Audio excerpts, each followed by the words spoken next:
We now turn to the part of the meeting that we found to be very valuable. That's the public comments. We have 15 people who have signed up. I said the limit was 14, but since it's 15 and the last was a retired NASA employee, we can't say no, so we'll do 15. If you would hold your comments to 3 minutes maximum out of courtesy to your fellow commenters and the others in the room. There are microphones in the middle aisle. If you would go to the microphone, please identify yourself and your affiliation, and forgive me if I mispronounce names.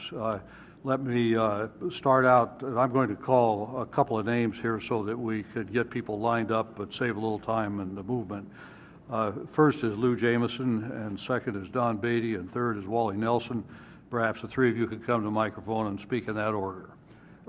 Lou, you're up.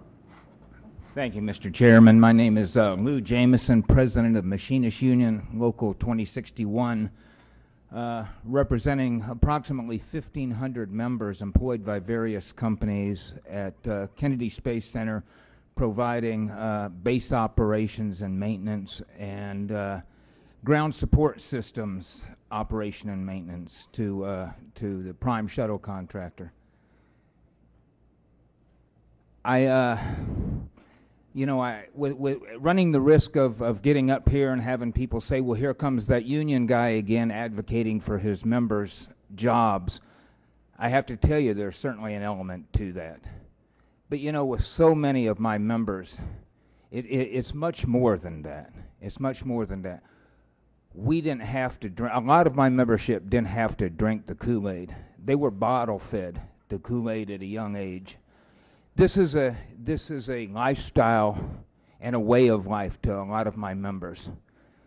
We love the space program because it challenges this country's vision and creativity and ingenuity and courage. And we truly love the program, but when we look around, I think you made the mention, Mr. Chair, in your opening remarks this morning, something to the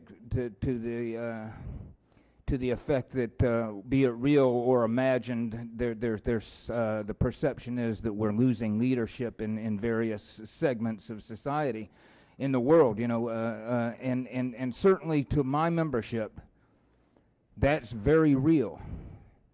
It's incomprehensible to us that we could be contemplating turning over access, to gain access to space. We have to turn to a foreign country to get there. Many of us are second generation space brats. We even have third generation members whose fathers and grandfathers worked in the space program. It's inconceivable that we could conceivably go through that flight gap and have to depend on another country for access to space. I have no idea what your recommendations to the White House may be. And I know that with no certainty can any of us even begin to predict what the funding levels will be. But we would ask, we strongly urge you, the Machinists Union members do, that one of the guiding lights to any recommendation that you may make is to look at either eliminating the gap or significantly reducing that gap between shuttle and whatever the next gen vehicle turns out to be. I'm going to conclude remarks because there were people that talked much more eloquently this afternoon about what the space program means and things of that nature. But I would remiss if I didn't first of all welcome you and the commission to our community. And members of the Machinists Union, thank you for your service and thank you for your time. Thank you for your comments.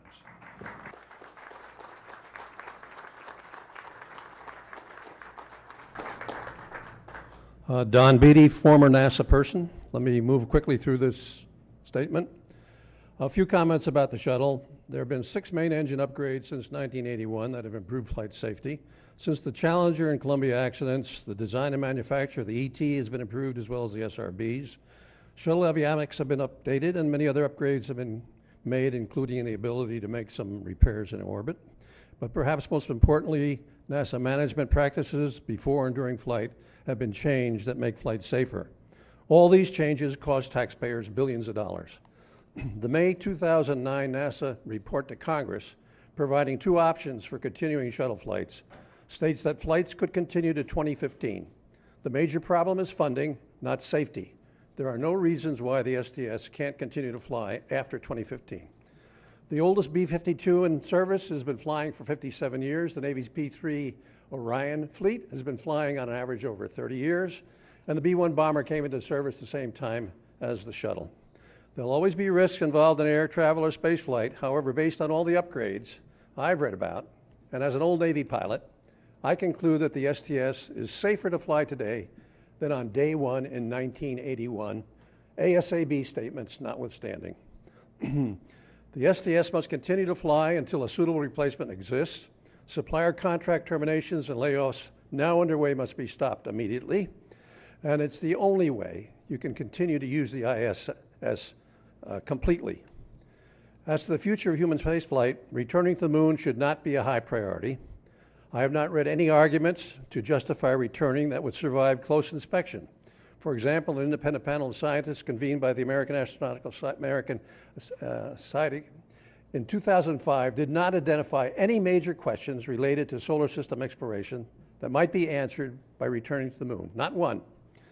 And I should also add that the themes that NASA has been saying to justify returning to the moon, including using the moon as a site to try out other systems, all of those can be clearly shown to be not very, very good.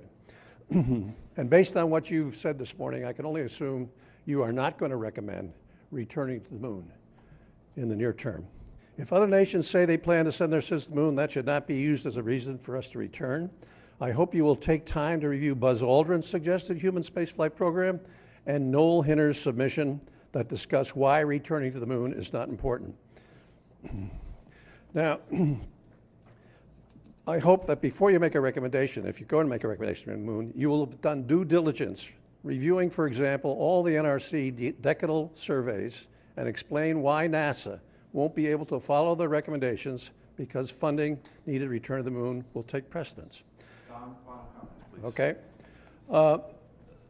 My two highest priorities, of course, are to use the space station and to be able to repair and take care of assets that are in space, like the James Webb Space Telescope, which, as you know, is going to be at L2, a very complicated deployment. So thank you for your time. Thank you.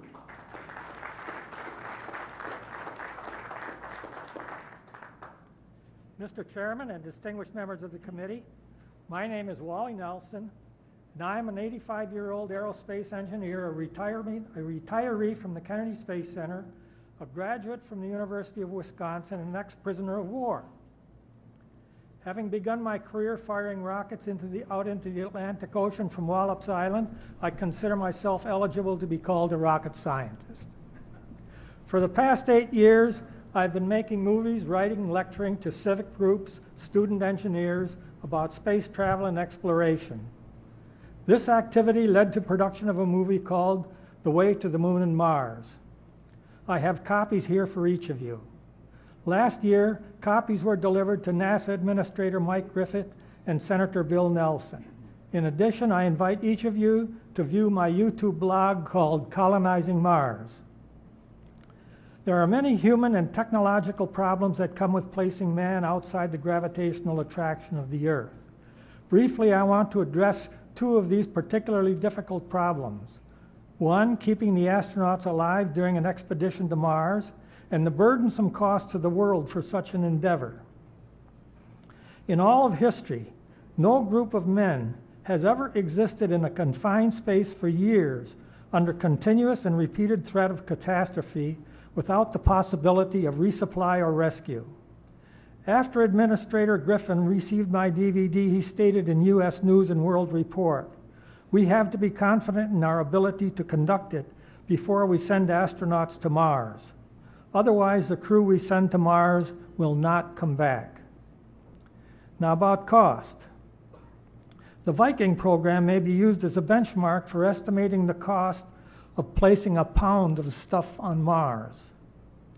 In 1976, Viking rockets delivered 2 payloads to the surface of Mars, weighing a total of 2,540 pounds and a total program cost of $1 billion. That equates to $3.5 billion in 2006, and when projected to 2036, that cost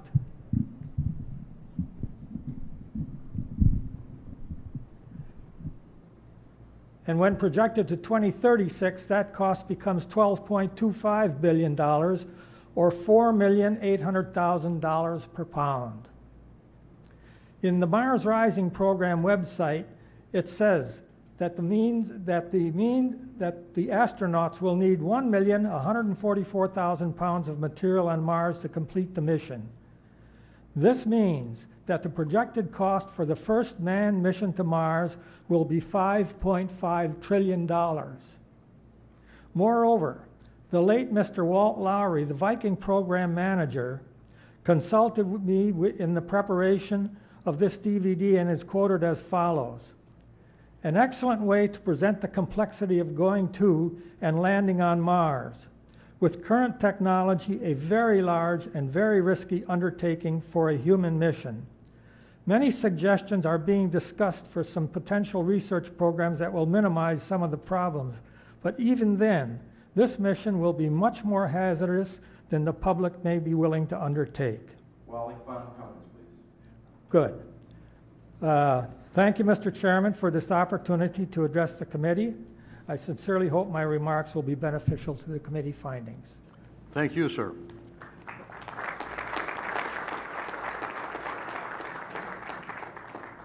The next 3 on the list are Dale Ketchum, Chris Holland, and Ken Bays. Perhaps you could come to mics and speak in that order. Well, I'm Dale, so I guess I'm up. Thank you, Mr. Chairman. My name is Dale Ketchum. I'm the director of the Spaceport Research and Technology Institute at Kennedy Space Center, which is run by the University of Central Florida. I've been living in this community since 1955, had the opportunity to grow up around the original 7 astronauts and be a part of the excitement of Gemini and Apollo, and have been involved in this business ever since, and very proud to be, as I'm sure everyone else in this building is as well. I think what I want to talk about, just briefly to touch on the comments that Lou said originally when he first got up to speak.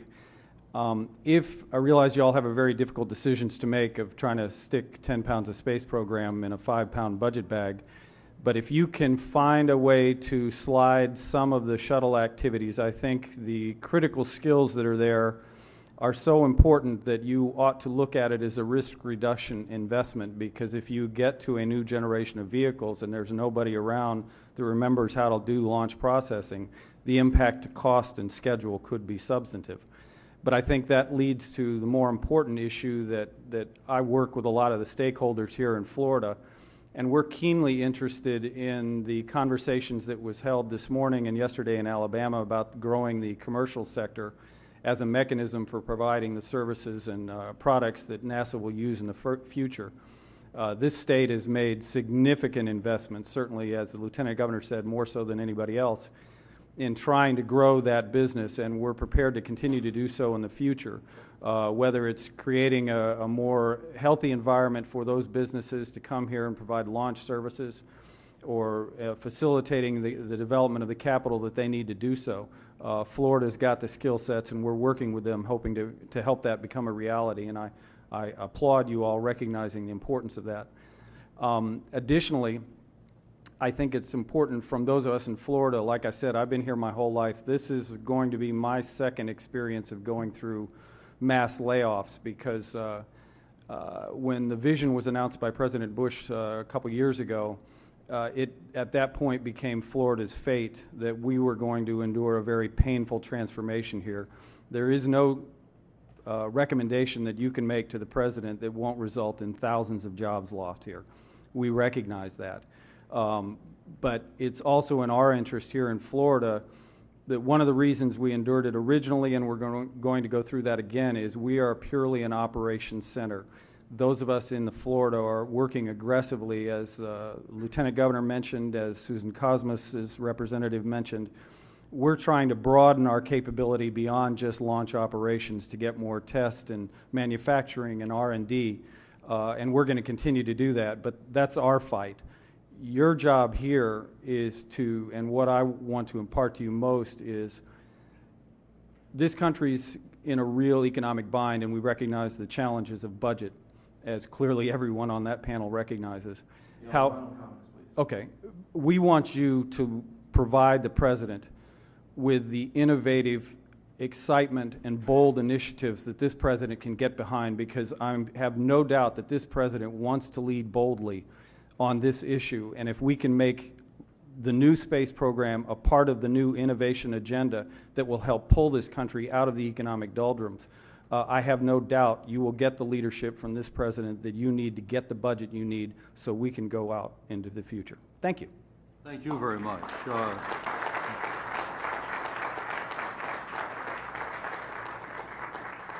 See, I assume Ken Bays is not here. Let's see, we've got, he is. Please, the next three I'll call now so you can get up. Gregory Sakala, Chris Exley, and Brian Hathaway. Okay. Mr. Bays. Yes, thank you, Mr. Chairman. Thank you, committee. Everyone here has been assembled here today to support something we all feel close and dear to our hearts, and you can see that in the room and the passion that's been spoken here numerous times on stage and as you've gone across the country. I've written down a few comments of some of these things may be rhetorical, but I'll have to say that the space program is a national asset that the United States has. It began a long time ago with the Apollo program. We actually ventured into that as a lone partner, and we were able to succeed in that because we made a commitment to it.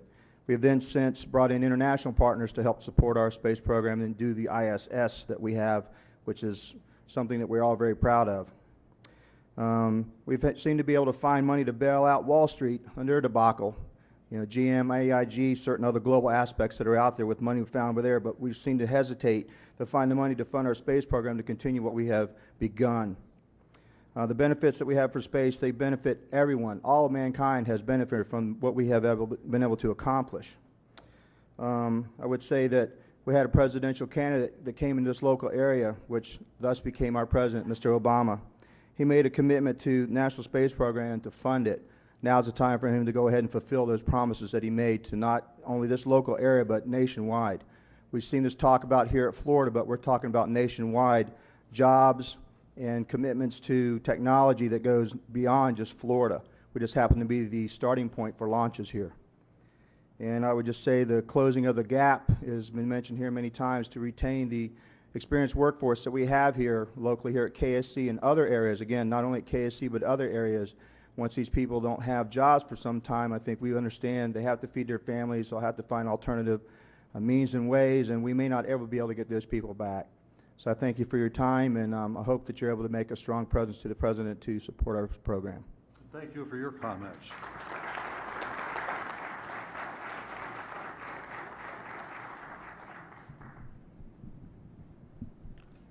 Ladies and gentlemen of the committee, my name is Gregory Sekella.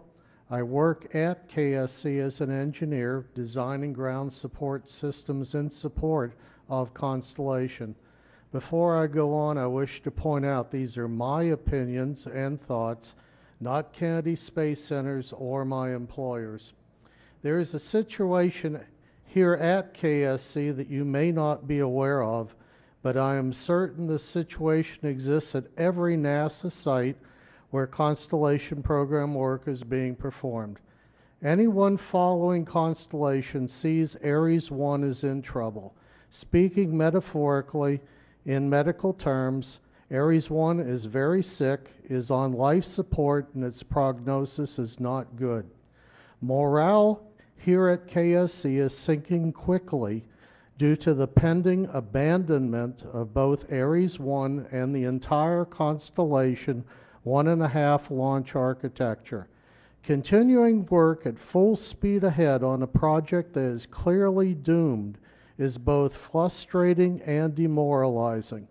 It is difficult to remain focused working on a project that will be abandoned sooner or later. Change is coming, and the quicker the change is announced and implemented, the better for all involved. Let's take a quick look at the likely replacement architectures. First, not Shuttle C, using either a 2.5 launch or a 3 launch architecture. This has the apparent advantage of being quicker and less expensive to implement, but Not Shuttle C offers only a very limited lunar ability which falls far short of the current constellation requirements. Additionally, it is very limited in future growth potential, is very restricted in maximum payload fairing diameter, and is questionable in suitability for manned launches. Second, Ares 5 Lite using a 2-launch architecture. This proposal could support extended lunar stay missions and Mars missions without question. It also has the best future growth capability and would offer the largest reasonably possible lunar and Mars mass throw. But the costs in both money and schedule are impractical at this time considering the current economic conditions. The federal government could very well afford the funding considering how they've been throwing money around lately. But I highly doubt Congress would be willing to commit long-term to the funding required to support Ares 5. Lastly, we have Direct's Jupiter, a 2-launch architecture. This proposal exceeds current lunar throw mass requirements and is no more expensive in terms of funding and schedule than Not Shuttle C. Direct could perform the current constellation lunar mission with margins to spare. Direct can be used for manned launches and has a very reasonable growth rate capability. Direct has also the ability to fly large diameter payloads that Not Shuttle C cannot. Final comments, please. So it comes down to too small, too big, or just right. In closing, the panel will make recommendations that will very likely become the new policy. Please make the choice based on the 2 unmovable criteria, those being likely funding from Congress and the laws of physics. Please do not let politics shade your view. Remember, this is our second and likely our last chance to get it right. Thank you. Thank you.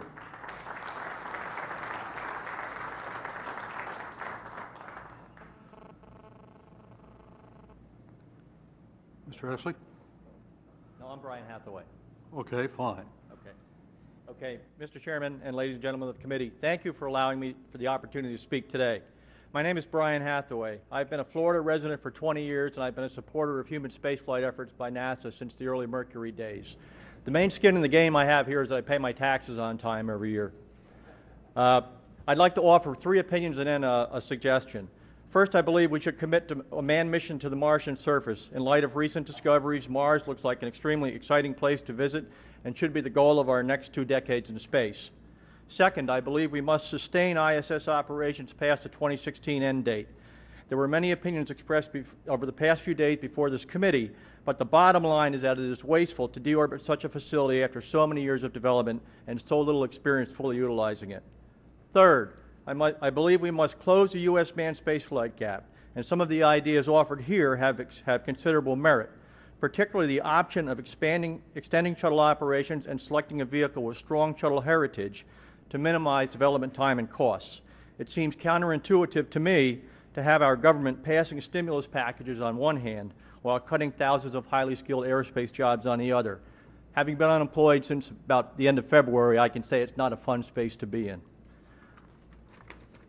The challenge I see, and I'm sure you all appreciate, is that top-line budget constraints limit our ability to do the 3 things that I see as most important, exciting, and realizing the potential of years of human spaceflight development efforts to date. I suggest that the committee should consider some out-of-the-box thinking. Since NASA's mission is to foster development of spaceflight to further exploration of the cosmos, we must consider how to deal with the sunk costs of space operations as opposed to exploration. So much of our human spaceflight costs are due to operations that we seriously constrain our ability to explore. For example, if we could separate ISS operations, logistics, and support costs out of the NASA budget, the amount available for exploration grows considerably.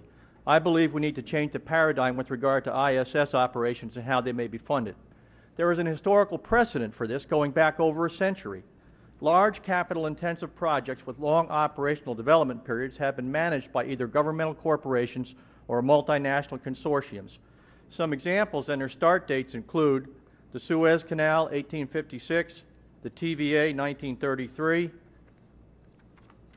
the St. Lawrence Seaway in 1959, Intelsat in 1964, and Group Eurotunnel started in 1986. By creating a not-for-profit multinational corporation for the funding and operation of ISS, we could separate the operational costs that are not directly tied to the NASA mission. We may be able to use this model to offer partnership opportunities with other nations who are now only marginally involved in manned space operations. Ron, final comments, Okay. please. In this manner, we could capitalize upon the international nature of this facility and build upon a level of international cooperation that is now only starting to bear fruit in a fully crewed ISS, and then move on to Mars. Thank you. Thank you very much.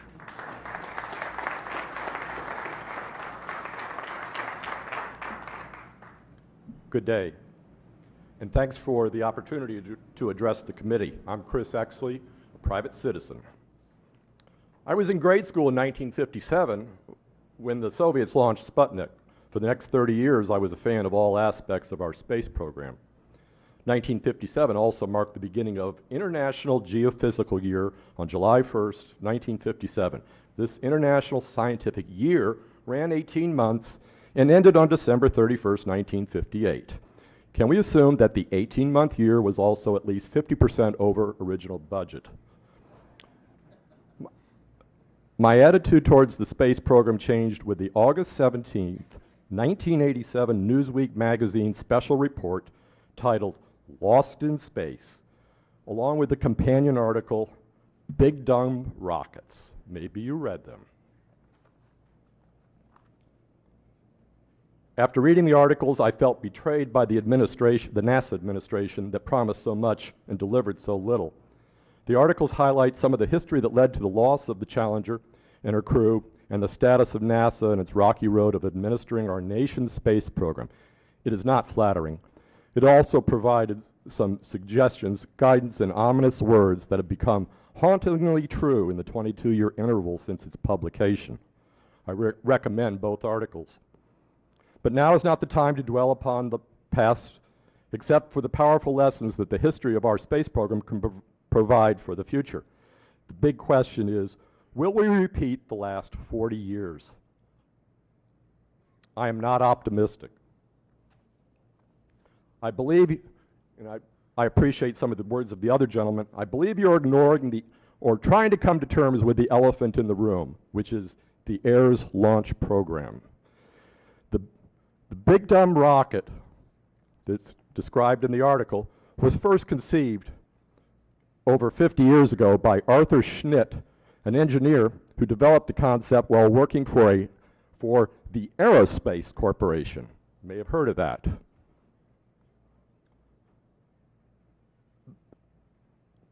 The basic premise of BDRs was low cost and low tech, using liquid fuels that were stored at normal temperatures. This morning's pie chart showed 1/3 of the total cost of the program to be the Ares rocket. I believe the cost could be significantly less than 1/3 if you were to change to another type of program. NASA already has experience with big dumb rockets. Actually, they're little dumb rockets. The Lunar Excursion Module descent engine was a little dumb rocket. It performed flawlessly, and when the time came, it did what it wasn't never asked to do by bringing the Apollo 13 astronauts safely home. Somebody this morning quoted Wernher von Braun's wisdom. Chris, final comments, please. Wernher von Braun would never sign up to a manned launch program that used solid rocket boosters. That's the basis of accounts that I've read. NASA has failed to remember one basic principle in any human flight, whether it's space or just winged aircraft, and that's the KISS principle. We all know what that is. KISS, keep it simple, stupid. If I were a cartoonist, I'm reminded of the cartoon that starts out what the customer wanted versus what they got.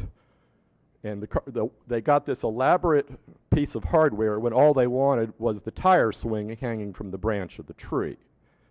Please keep that in your thoughts. I believe if you continue with the AIRS program, you will have major, major problems for the entire program. Thank you very much.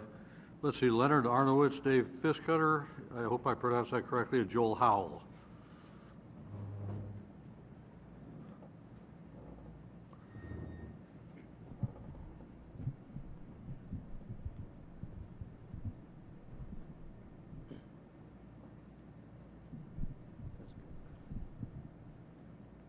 Chairman Augustine, members of the commission. My name is Dave Fisher from Phoenix, Arizona. NASA's job is exploration. This means that NASA must develop human spacefaring capability rapidly enough so that when our robotic missions find explorations problems requiring human work, we'll be able to do that work. NASA must develop human spacefaring capability as cost effectively as possible so that we can afford the robotic missions that will find exploration problems requiring human work. NASA's role is exploration. Done properly, the fur traders, the miners, the ranchers, the farmers, merchants, and even the school teachers will follow the paths blazed by NASA.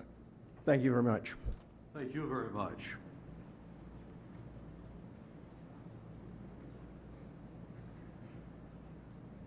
Mr. Chairman, members of the committee, and ladies and gentlemen. My name is Leonard Arnowitz. I'm formerly with NASA. And I'm here to talk about a subject which I'm very surprised has never been mentioned during this meeting.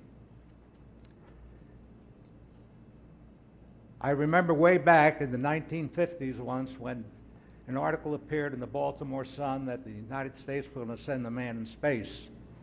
And an irate reader wrote a letter to the editor saying, if the Almighty had intended for a man to go into space, he would have created man with wings. The editor wrote back, if the Almighty had intended for man to smoke, he should have built it with a smokestack. Well, today, I'd like to talk to you about a little of my experience at NASA. And I remember when I was called down to NASA headquarters. I think I was a division chief at the time, and I was asked to listen to some man who had some kind of an idea. And what was the idea? He invented a pen that the astronauts could use, and he had a lot of trouble using it or promoting it. And what was the big idea anyway? It was a ballpoint pen. And he asked, would we be good enough to let an astronaut write with a ballpoint pen to show that this pen could be used in space and no other pen could. I told him, give me a couple of dozen of them and I'll try them out. And we tried them out, and today you see the ballpoint pens around. But what I want to talk about is a program that came about when they suddenly discovered the shuttle was going to become operational. At the time, they were looking at the shuttle flying sorties.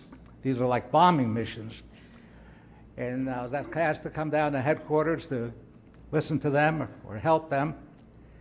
And the question was, we got so many sorties planned, we don't have enough signs to put on it.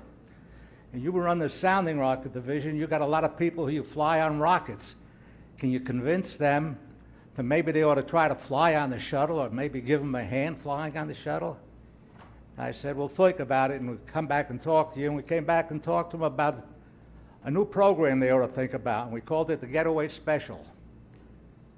What was the getaway special? It came out from a TWA announcement about getaway special that showed this busy executive running out of the office with an overcoat on one hand and a briefcase on the other and dragging his wife in the other. And TWA had a series of specials. You left your office on Friday afternoon, they took you to some exotic place, and they put you back on the plane Sunday morning and got you back to work in the middle of the morning. And we then proposed to have the idea of getaway specials for school children, high school students, college students, and postdocs, in which we made available a space on the shuttle. It was a canister space. You could put up to a couple of 100 pounds in it. You could add a couple of commands to it if you wanted to. And all you had to do is make sure it fit the mounting plates that came with the getaway special canister. Leonard, final comments, please. Sure. Well, we flew over 400. We had over 400 getaway specials built by school kids and what have you.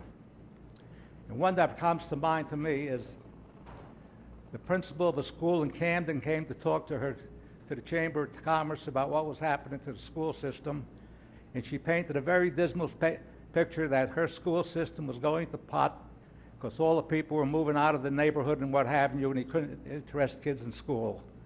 And it turned out that Jack Clark, who used to be the center director at Goddard at the time, had just left, and he was working on RCA, and he was at this meeting.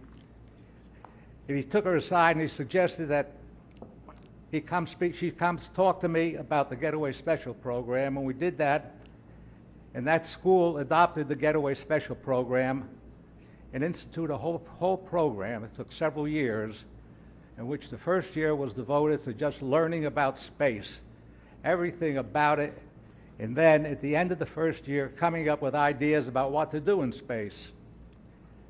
That group of kids, we started So we're going to have to cut off out of fairness to the other people who want to talk. I left a copy of my comments with someone on the committee. If you need another copy, I'd be happy to give you one. That'd be fine. Thank you very much.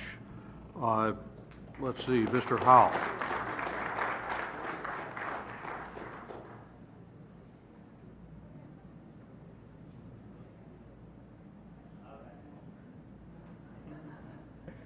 Six years ago, I was given a copy of this book of Augustine's Laws. Oh, thank you for the plug. To teach me how to be a good manager in the aerospace industry. I thank you for the ability to stand here today to brief you in the committee. It's a tribute to democracy and opportunity. General Lyles suggested this morning that the committee make the benefits of our country's civil space program more visible within the report. Usually when we talk about benefits, we talk about technologies that are spun out of NASA that make it into other industries that affect our lives. Generally, we acknowledge that the public doesn't care where these technologies come from, just that they have them and that they can't live without them. When we look at what the public has and is focused on during this economic crisis, it is, and I think, creating a stable Afghanistan and Iraq so we can bring our troops home safely, bailing out Wall Street so we could save our stock portfolios and 401ks, saving the auto companies through funding and Cash for Clunkers programs, and now healthcare so that everyone in our country can have access to good quality care. How can NASA compete against these issues? I think the answer is still pride, progress, and the expansion of human achievement. So the question is not how do we connect with the American people, I think it is how do we connect the American people?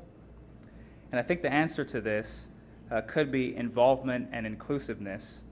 One aspect of this is the STEM dilemma, which is that more of our kids are staring away from math and science, and I think the less that they study math and science, the less directly they're going to be involved in our space program, and less they will be more likely to, or less likely to support through giving their money in taxes and that sort of thing.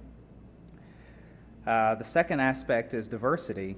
At the Senate confirmation hearing for NASA Administrator Bolden, Senator Nelson outlined some of the major barriers our new administrator broke through in his military career in becoming the NASA administrator, on his way to becoming NASA administrator. This was the first time in my 6 years as a manager in the aerospace industry that I realized the lack of diversity in this industry, at least at the management level.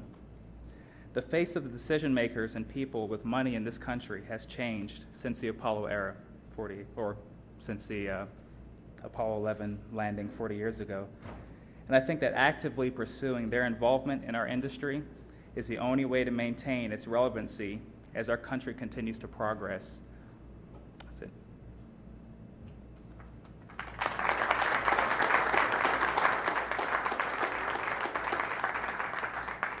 Thank you very much. The next group of three are Juliet Sisk, Robert Osbon, and Joe Brown.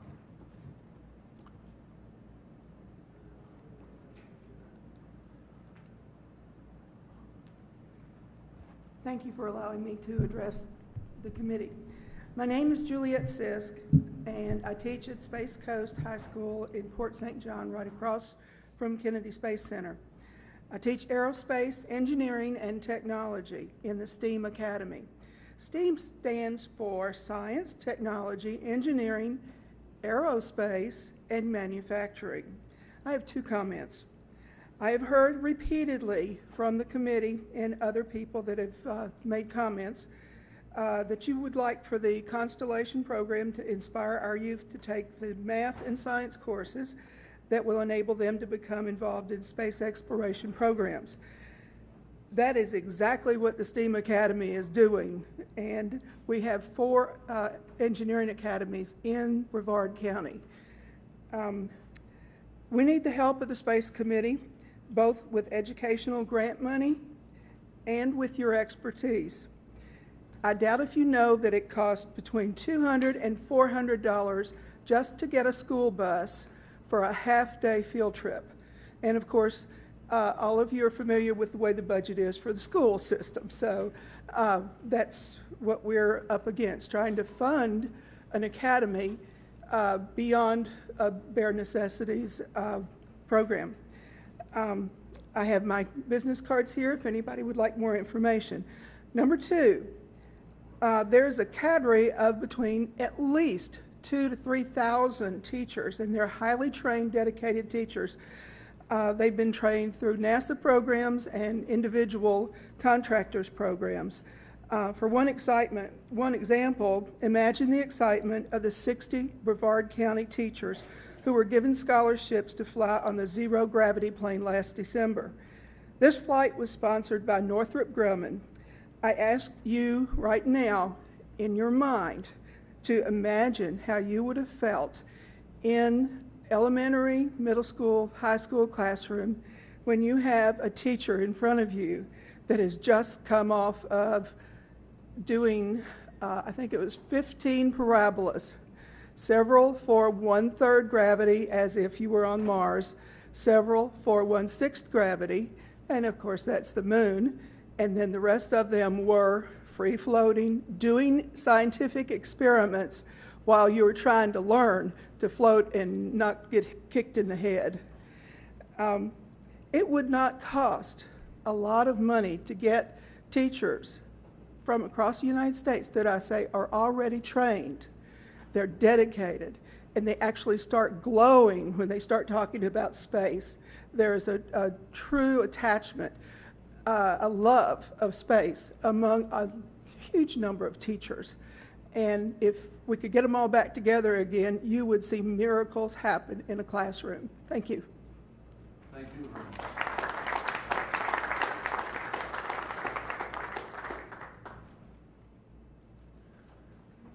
Chairman Augustine, members of the panel, my name is Robert Osbon, although here in Brevard County, I'm known as Ozzy the area code guy. About 10 years ago, I went to a Public Service Commission hearing and explained that Cape Canaveral, the countdown capital, should get area code 321. I've never worked for NASA. I've never worked for a NASA contractor.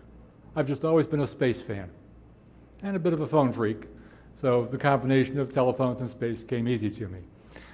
On launch day, I'm usually in Titusville at Spaceview Park. I have a website, spacelaunchinfo.com. I publish a small newsletter that I sell to the tourists on launch day that explains a bit of the flight, because mostly the people that come to Spaceview Park on launch day are folks who are taking time out from their vacations. They came to Florida because they didn't know there was a launch on, but once they found out, they threw the kids in the station wagon and headed east. Some of them went on the internet first, found my webpage, and found their way to Spaceview Park. I'd like to invite you to Spaceview Park on a launch day and meet the people from across the country, folks from around the world who have found their way to the park to watch a launch. As Bob Cabana said this morning, they line the Indian River around here. They line the causeways across the Banana River. They hang out along the Atlantic coast, all to watch a launch. And I got to tell you, it's not just the manned launches. For unmanned launches, we'll be down on Route 528, one of my ham radio clubs, LESATS, the Launch Information Service and Amateur Television System, runs the ham radio repeater. If you've ever been down here with a scanner listening on 146.940 megahertz, that's my ham club. And we're out there with the NASA feed so that everyone, including those guys out in the boonies at the Space Center who can't find out what's going on otherwise, they can hear the countdowns. They can find out what's going on, get the word, and enjoy the launch, which for many of those people is a once-in-a-lifetime experience. For those people, the thousands of Americans, I just want to give the message to you from them. Please, whatever you do, keep them flying. Thank you.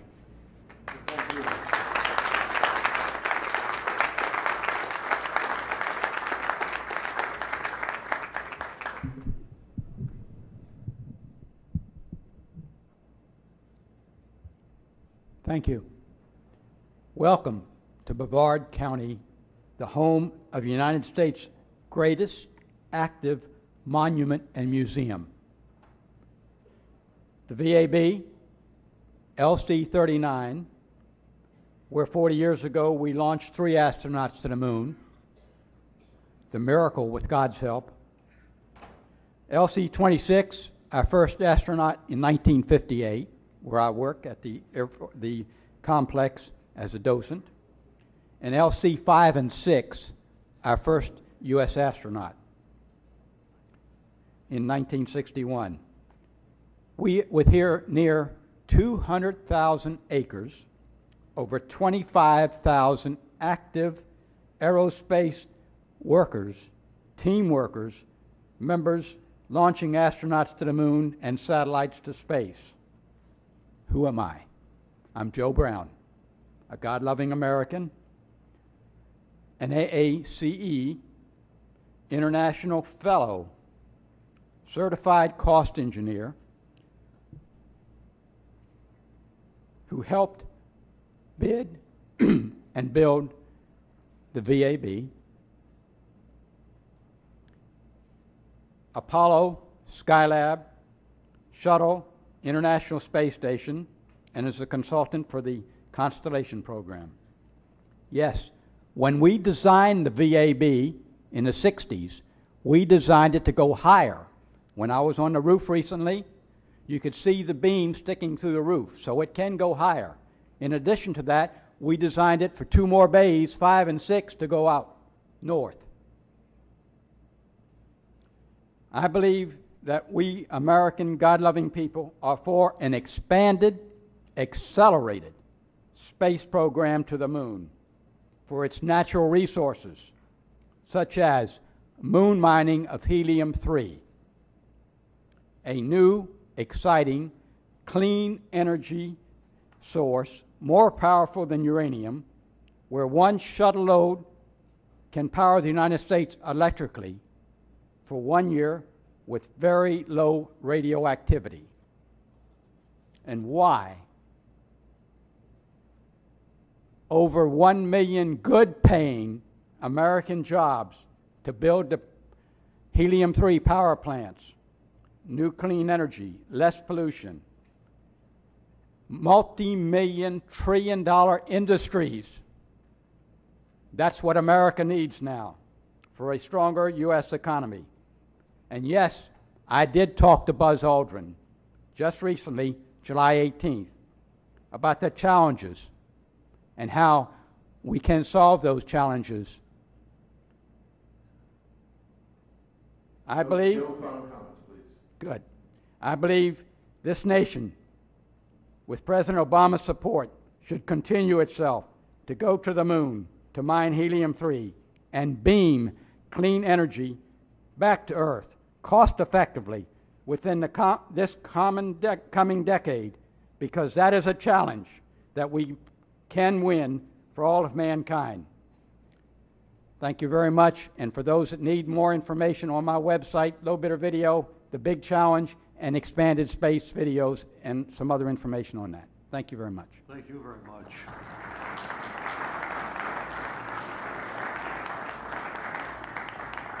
And thanks on behalf of the committee to each of the public speakers that have shared their views with us.